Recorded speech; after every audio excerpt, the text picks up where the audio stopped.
everyone. Welcome to Hear Our Voices. Today we have Josefa on. Today she's gonna be talking about FHEPS and city FHEPS and things like that. So hope you enjoy. Sit back and relax. It's gonna be an interesting conversation. Let's get into it. So can you tell us a little about what you do on a daily basis with this program? Hi. Yes. It's a really exciting time to talk about the program. So I do policy and advocacy work for a provider of shelter for families with children. So we work with FHEPS and CityFHEPS. On the provider side, we help our families apply for and get the CityFHEPS voucher to be able to move out of shelter, right? Because for so many of our families, they're working, they're doing everything they can, but like housing is so expensive in New York City that there needs to be something. There needs to be help to fill that gap between what people who are working are making and what the actual cost of rent is, right? So seeing that the voucher wasn't doing this, that it wasn't actually filling that difference, bridging that gap, that's where my policy and advocacy work kind of came in, because we said, well, what do you mean? So families are qualifying and getting this voucher and then they can't find something. And so what we found was that it pays too little money, right? So for a family of 3 or 4 people who was looking for a 2-bedroom apartment, CityFHEPS was paying less than $1,600 a month. That was the maximum rent you could find. You were allowed to go out and search for it. But our families were not finding 2-bedroom apartments for less than $1,600 a month. They're just not out there. So that's where our campaign started, to bring the CityFHEPS voucher up to be the same level as the Section 8 voucher, right? The Section 8 voucher is based on what's called fair market rent. It's an actual calculation where HUD looks at the rents in New York City and in real time says, this is what housing actually costs. Can I ask a question before you go on? Sorry. Please. People might not know what HUD is. Can you explain that also when you use things like that? Thank you. Yes, no, I'm sorry. It's funny. Sometimes you get used to always talking to the same people who talk about the same things. HUD is the federal agency. HUD stands for Housing and Urban Development. So they're the federal agency that handles all of our housing infrastructure. So they fund public housing, they fund the Section 8 program. They also, in a lot of ways, fund shelter. And so their Section 8 voucher is widely considered just kind of the gold standard because of how well it works, how well it really helps people find housing, and not just find housing, but stay in housing. The CityFHEPS voucher that the city developed is its own voucher, and it's kind of been like a bad imitation of it, so to speak. So what we've been trying to do is bring it closer to that gold standard. That's good. That's good. So what she's talking about by putting up the amount, the increase was what it's called 149 or 148 interim. 146, yeah. 146. I'm way off. No, there are thousands of intros. Trust me, you are not that far off. We started working on this 4 years ago. It's taken us 4 years to do this. We've tried working with different parts of the city to make this change, to make CityFHEPS work by increasing the amount.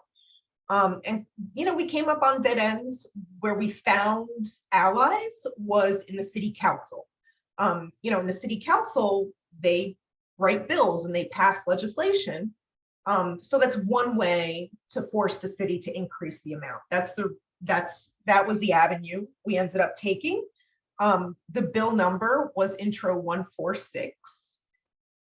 And we finally passed the bill. The city council voted in favor of the bill just not last month, but the month before, at the very, very end of May, almost in June. So it has been passed. We have increased the CityFHEPS voucher to Section 8. What does that mean now? That means that for a family of 3 or 4 looking for a 2-bedroom, they can now search for something up to $2,200 a month, right? So it's a big jump. That's excellent, because I know a lot of people, they contact me on Instagram from YouTube and they can't find apartments, or they don't know like how can they do this. I'm like, it was very hard for a lot of people. I know that for a fact. And it's just honestly hard to find apartments, even people who's taking the voucher. So it's very, for the number to go up, it brings out a lot of room. They can find places to make their like family a family again, So that's a good thing. So I have a question. Is it different for singles and families? And do you know the difference? What they have for like FHEPS and CityFHEPS?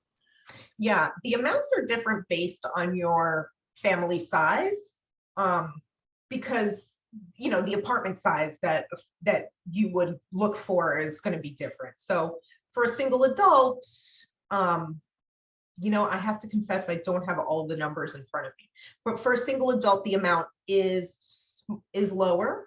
For a family, that a 1-bedroom would be right. So for like a parent and a child and 1 child, the amount will be lower. I talk about a family of 3 or 4 because that's kind of the middle road. But then as families get bigger too, families of 4 or 5, then the amount is higher, right? The idea being that you're paying for the right size housing for your household, for your family. My next question I have for you, what's the qualifications for FHEPS? Because when I tried to apply for FHEPS or CityFHEPS, I'm not sure which one, has been about 4 or 5 years now. And they told me at first that I have to do this, this, and this. But when I did part of it, and I didn't know it was another part, or added on, I didn't qualify. They told me that I have to have an eviction. And they told me that, that's what they told me. I just need to get an eviction from my landlord. Yeah. I got that. And then when I went in, they said, oh, your name was not on the lease. So I was renting somebody's in their apartment.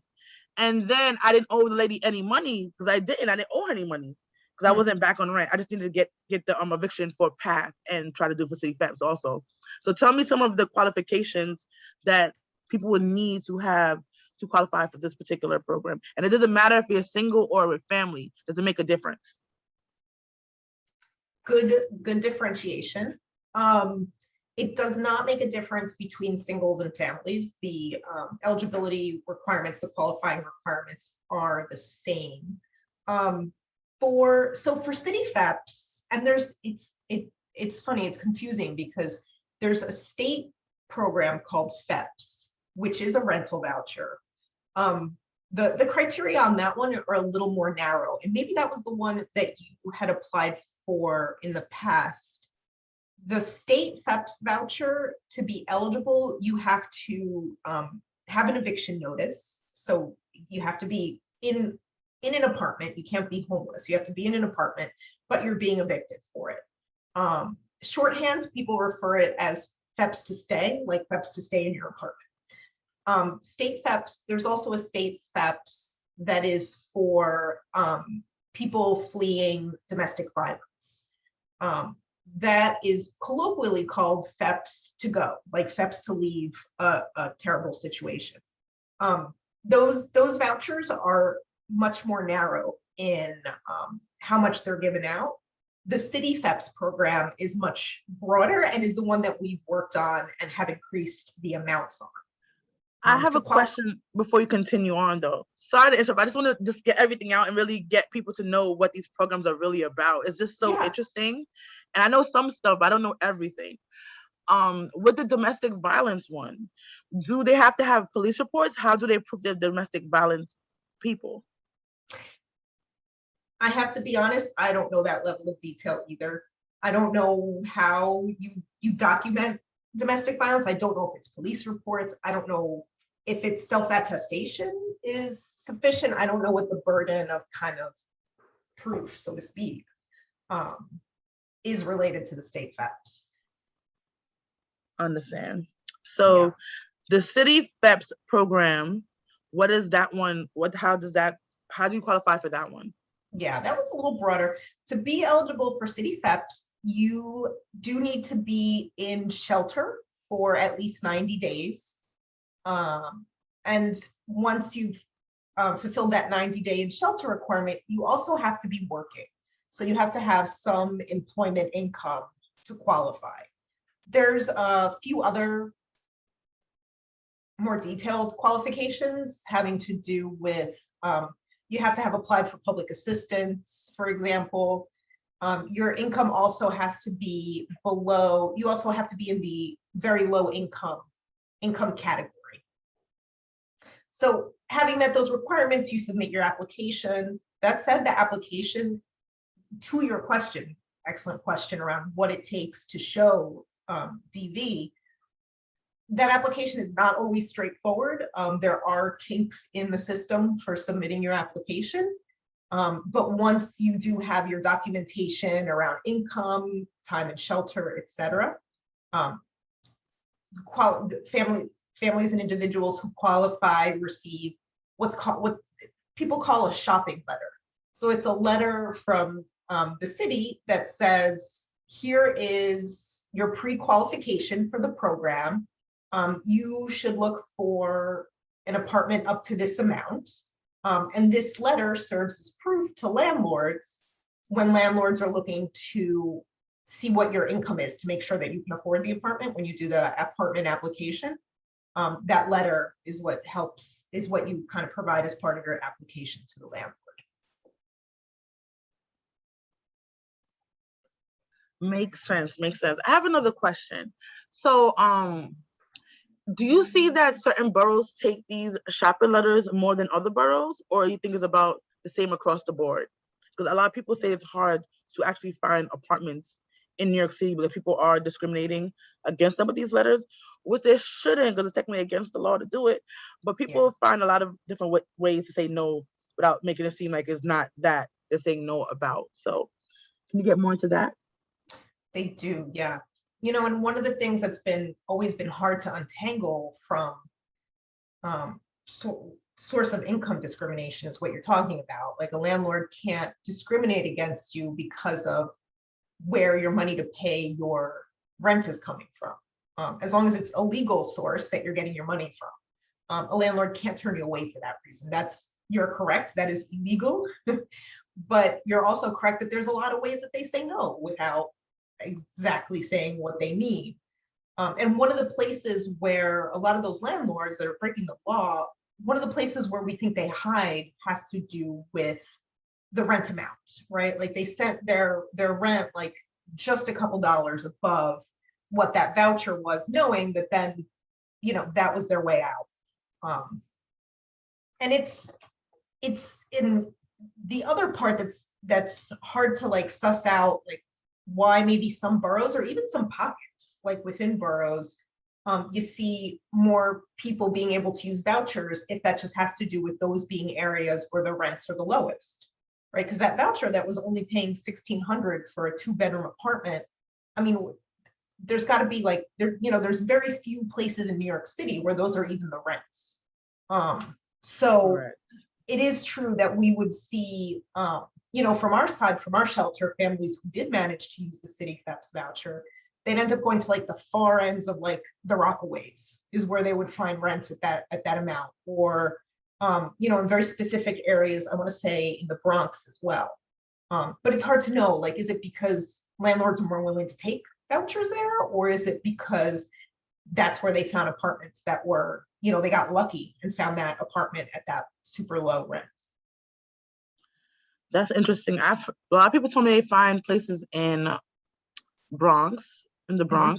I've never realized that Rockaway is probably another ground of finding places, but that's so far out. If you think about how far, that's why the name is Far Rockaway. I would assume, because it's so far out, like in connection to a lot of things in the city, like Manhattan and things like that. So for a family, I guess if you're looking for your family to really have probably a house, depending where you live in Far Rockaway, there are a lot of houses out there. So it might be good for having a lot of space, but it might be far away from getting to know the exact things that you need. Yeah. So what common problems do you see people who apply for CityFHEPS run into? Yeah. And I'm going to say one more thing about the boroughs too, because I think it's a big deal that to be, now at the Section 8 levels, there there are actually apartments available in Manhattan at the Section 8 prices. And we think it's important, like it's important for people to actually have choice. Yes. It's not fair to say to people, you know, we know that, you know, your family and your kids' schools and whatever else are here in, you know, central Brooklyn, but we're going to only give you a voucher that will only give you an opportunity to move out of shelter if you move all the way out to, for example, Far Rockaway, which is going to be a 2-hour ride, or, you know, however far from where you are now. Exactly. So it's also been about creating choice and, you know, opening up other neighborhoods and other areas to people who are looking to set down roots or are looking to, you know, move out of a shelter and kind of start on a new future. Makes sense. Makes sense. But so some common hangups. Yes. You know, the application can sometimes be hard to do. There are, you know, if you are applying from shelter, your housing coordinator, your case worker, or whomever should be able to help you. There, you know, there's also nonprofits called home-based providers to help with applications, because the application is not straightforward. It's done online, and there are documentation requirements related to pay. So, you know, you have to be employed, you have to have money from employment to qualify. So you have to provide a pay stub or some other document showing it. And for some people, that's not, you know, some people maybe aren't working on the books or don't necessarily have a stub for last week, but they have it for 2 weeks ago. And that is sometimes a place where getting the voucher gets tripped up. We're hopeful that with the increase in the amount, actually finding apartments will not be a place, will not be one of the things that holds people back from moving. So if a person doesn't have all the stubs that they supposed to get, they can't qualify for this program? Or because, like, example, if you have a contract job or a consulting job, or probably not contract, consulting, it's not like every week, but you still get, you see the money's going in the bank. You notice, like, kind of thing. It's like construction worker who doesn't have their own business, but they get money from the people who are giving them the money. How does that work? Do you not qualify for that? If you have a certain amount, it's like saved in the bank, at least say you could pay for a certain amount of months rent, and we just need this extra help. How does that work with that? Yep. In those circumstances, in those situations, yes, you will qualify. It's just a matter of working through what documents needs to be provided. And sometimes that's a back and forth. Like maybe if it's instead of a pay stub, you have some type of an agreement, or, you know, like you just said, the money's coming in, so you have a bank statement that's showing a steady income from something. It's not the person wouldn't qualify, it's just getting through the paperwork of it, really, is what it comes down to. And that will be around each person's, you know, what each person's documentation, what their setup is to work with the city, who ultimately makes the decision to get that accepted. And, you know, a social service organization can be a real ally in helping untangle that and helping with the back and forth with the city. Yes, like she was saying before, a lot of home bases help you, because I've come into a lot of contact with people said that my housing specialist is not doing anything, and I had that problem too. That when I had a couple of housing specialists in one of my shelters. A lot of, like, the first one I had, I was like, I had to ask the director to switch me out. I'm like, if she's not going to help me with this process, and I see she's helping other people, and I'm not getting anywhere, I need somebody else who's going to help me and who actually care about what's going to happen to me. So if you're in that situation, I wish I ever thought about it at the time. I knew about Canva and these places and Catholic Charities. I just wasn't thinking of using them because I was in the shelter. You can definitely call 311 and see which one is closest to your shelter, and they'll be able to help you with this paperwork. If you think that your housing specialist is not doing their job and that you just need extra help in that particular area. I don't want to feel like if the housing specialist doesn't do it, or you don't have one at the time, that you're just lost in the water. The city does put out, you know, different services out there, nonprofits, but can help you with this venture. So I want to get into, how long is the CityFHEPS Like, how long can you have it? Because I know NYCHA is like, you can live here as long as you under the certain requirements. I already know the answer, but people just don't know the answer. I'm making sure you get the information out there. NYCHA, you can stay basically until you die, and they'll pay as long as you are under certain requirements. Yes. And what can also make a person, while they're in CityFHEPS a certain time, get their CityFHEPS thing canceled? Can you get into those things? Yeah, sure. And that's a place where we have more work to do to make CityFHEPS better.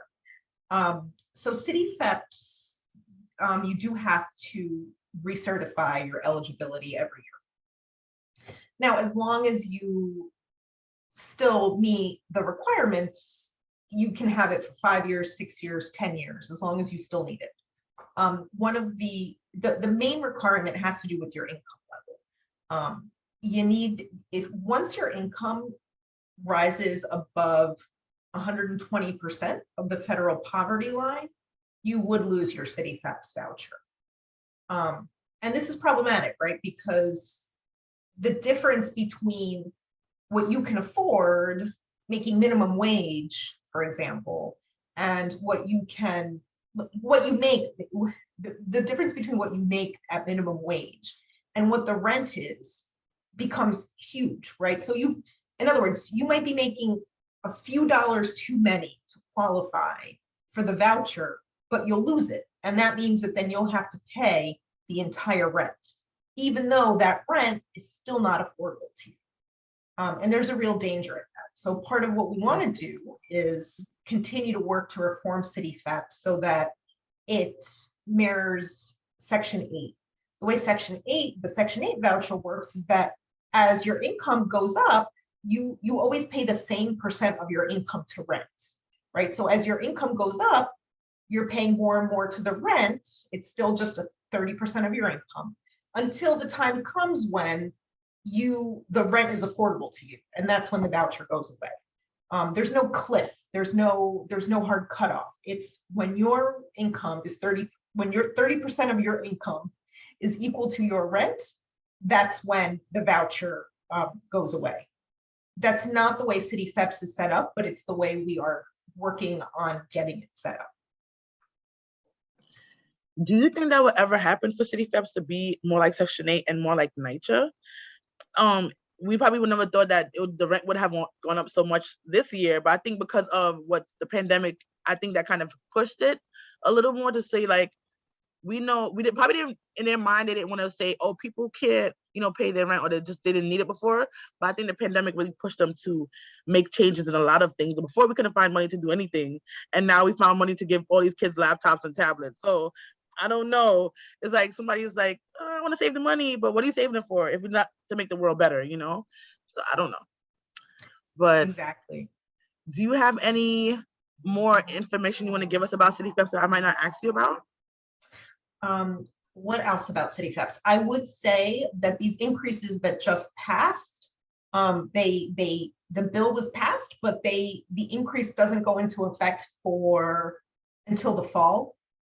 So just if you are out there and you're applying and you're using it now, just know it's not immediate. The city bureaucracy, it takes a couple of months to actually go from we've passed this to, okay, here's the effects in the actual voucher. What else? I would definitely say stay tuned to social media, to the hashtag CityFHEPS, city and FHEPS spelled FHEPS, because there is work around making changes like this one so that the voucher stays with you until you can afford your rent. There will be social media work, and there will be opportunities to kind of keep learning more and even get involved following the hashtag. And that's what comes to mind for me right now. What else? Is there anything else I can tell you? Did that? Yes. Since technically it was passed for the money to rise a while ago, because right now, if you don't know, we're in July 2021.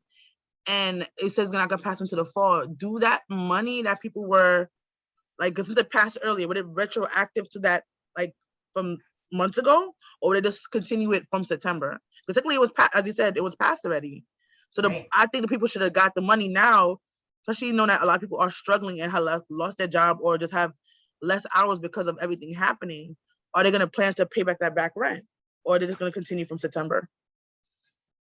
Yeah, the likelihood is that it will not be retroactive. Back rents, I don't, there's just like such a patchwork of programs that it's not fair to have to go to so many different programs. Back rents, there are other programs for back rent. There's one shots and there's the emergency rental assistance program. ERAP, yeah. ERAP, that's right. Yep. Also, we have acronyms for everything too. Right? I know. I'm learning them too. I'm so proud of myself. I'm getting there. Yep. And those also home-based providers are leading the support, like help applying for ERAP and the back rent programs. So CityFHEPS wouldn't cover those. It has not been answered like for sure that it won't be retroactive, but being that there are programs around back rent, I'd be really surprised if the city, put CityFHEPS money toward back rent versus, moving forward. I want to get into this part also, immigration, because it just popped in my head, and I'm trying to make sure in every podcast there was certain like services to make sure people know if they could qualify or don't qualify based on if they're a citizen or a resident or a immigrant, like who doesn't have paperwork. So how does CityFHEPS do with that? Did it change during the pandemic? What can you tell me about that? Unfortunately it did not, and it does need to change. One of the pieces of CityFHEPS eligibility is applying for public assistance and being eligible to apply for public assistance.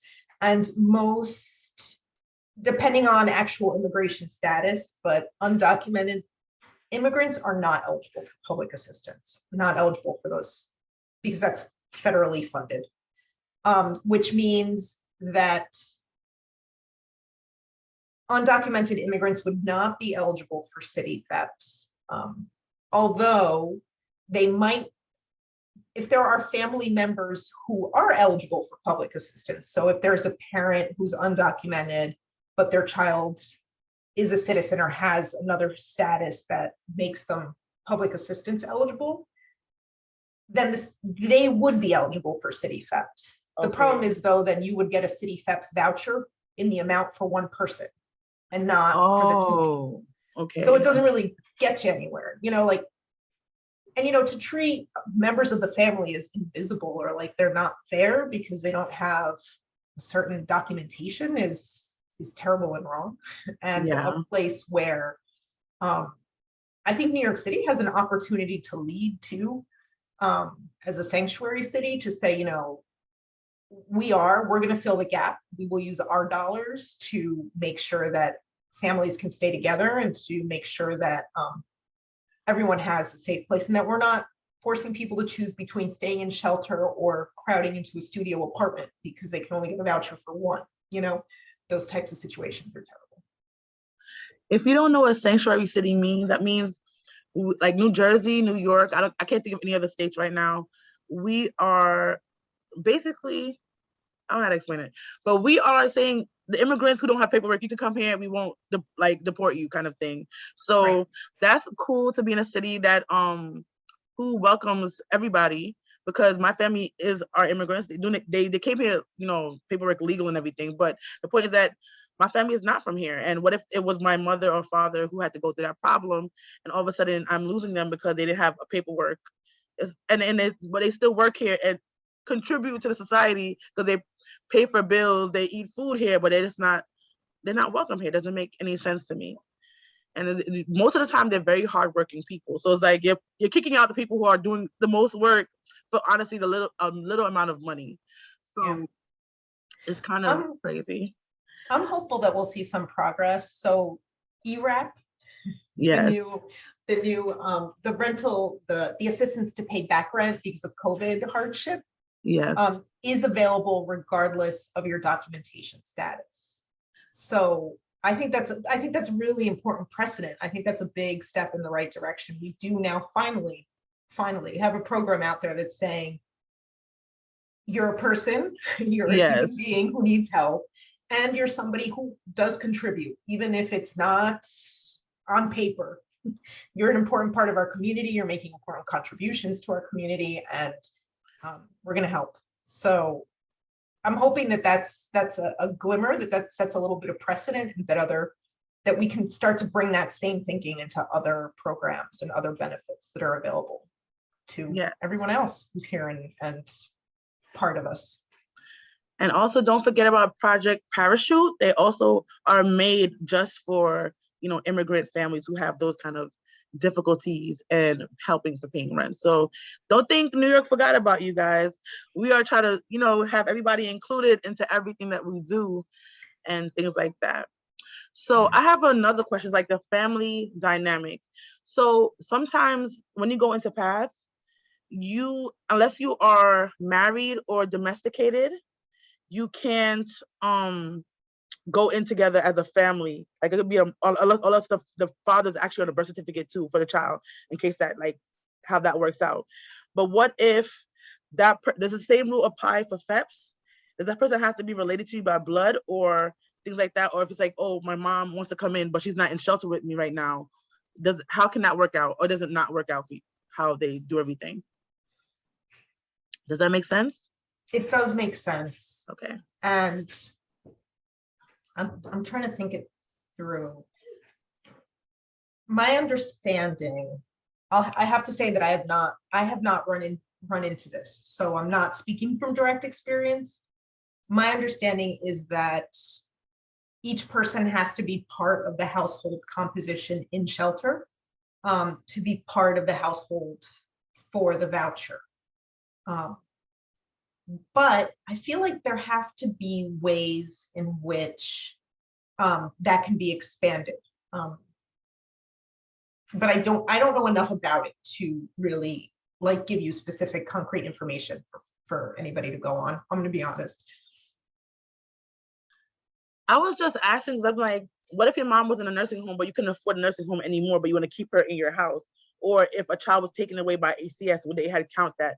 That's where my mind is going. I probably go to the worst scenarios ever in life. Probably doesn't even happen that often, but you just never know. It could be that one family who has this problem. Like, I'm stressed out. I don't know what to do. So that's why I asked that kind of question.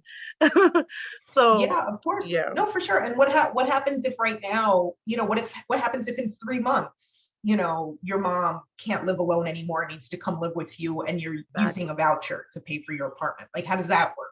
Exactly. So I know that there have to be ways, to your point, life, right? Life happens and circumstances change, and there has to be a way to continue to adapt the voucher, because it is a voucher that stays with you, right? Or also vice versa. What if, as you get older and your kids move out and it's just you, and you don't need a 2-bedroom anymore. It can go in the other direction too. There have to be ways that the voucher adapts to needs, because it does stay with you. I don't know all the mechanisms for doing that.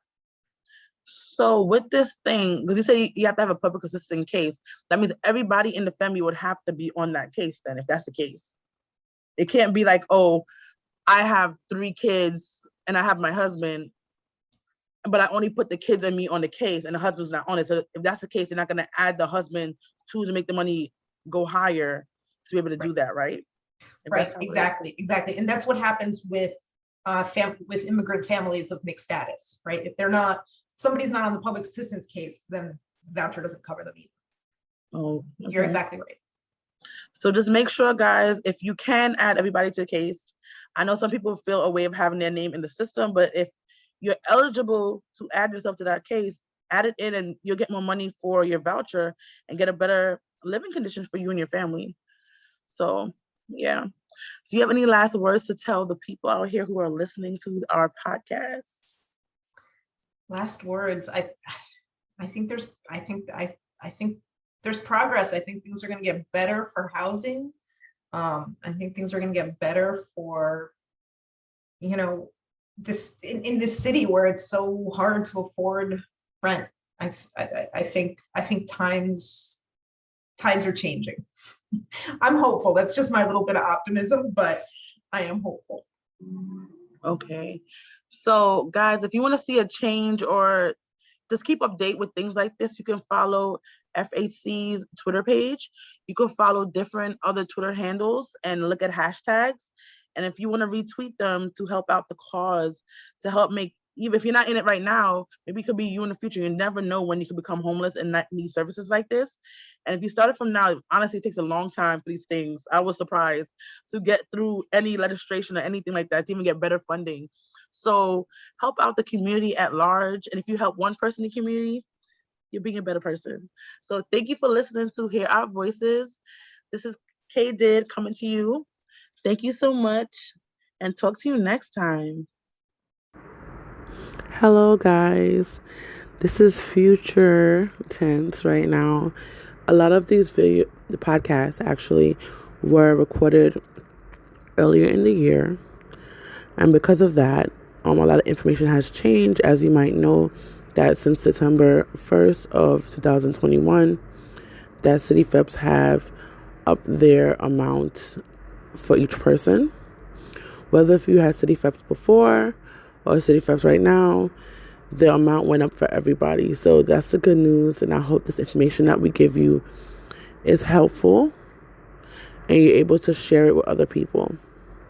Thanks for listening.